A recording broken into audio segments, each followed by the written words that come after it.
Sector সদর দপ্তর ঠাকুরগাঁও এর ব্যবস্থাপনায় সদর দপ্তর বিজিবির নির্দেশনা অনুযায়ী জগদল কাশিমপুর সরকারি প্রাথমিক বিদ্যালয় মাঠে ২০০ জন সীমান্তবর্তী অসহায়, শীতার্ত ও গরিব দুস্থদের মাঝে শীতবস্ত্র বিতরণ করা হয়। উক্ত অনুষ্ঠানে প্রধান অতিথি হিসেবে উপস্থিত ছিলেন colonel Mohammad Suruj Mia, BGB MPSC sector commander, sector সদর দপ্তর ঠাকুরগাঁও এবং অতিরিক্ত পরিচালক অপারেশন সেক্টর সদর দপ্তর ঠাকুরগাঁও এবং আরও উপস্থিত ছিলেন গণ্যমান্য ব্যক্তিবর্গ। বর্ডার গার্ড বাংলাদেশ ২৩০ বছরের একটি ঐতিহ্যবাহী বাহিনী। বর্ডার গার্ড বাংলাদেশ সীমান্ত সুরক্ষা, চোরাচালান দমন, আইন শৃঙ্খলা রক্ষার দায়িত্ব পালন সহ জনকল্যাণমূলক কার্যক্রম এবং বিভিন্ন দুর্যোগময় মুহূর্তে জনসাধারণের সেবায় নিরলসভাবে কাজ করে যাচ্ছে।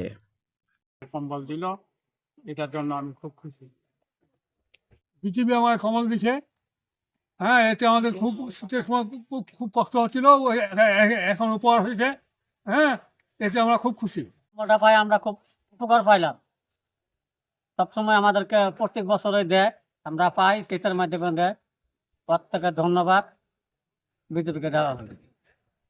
বিজিবি একটি অতি পুরাতন এবং প্রাচীন একটা বাহিনী, প্রায় 230 বছরের ইতিহাস আছে।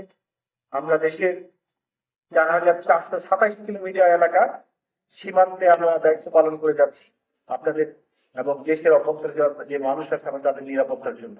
এর পাশাপাশি যেহেতু আপনাদের সাথে আমরা কাজ করি, আপনাদের সুখ দুঃখে আমরা আপনাদের পাশে থাকতে চাই।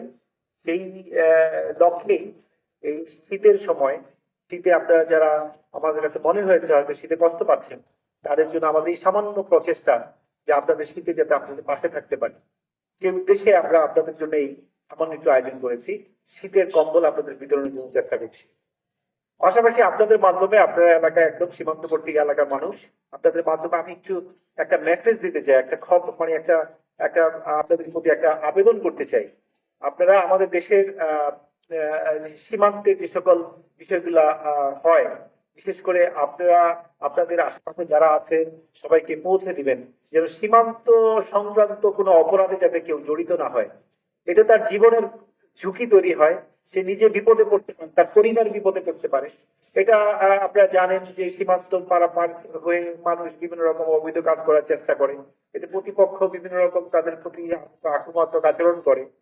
এটা আমরা চাই না যে আমাদের দেশের লোক কোথাও যে বিপদে পড়ুক।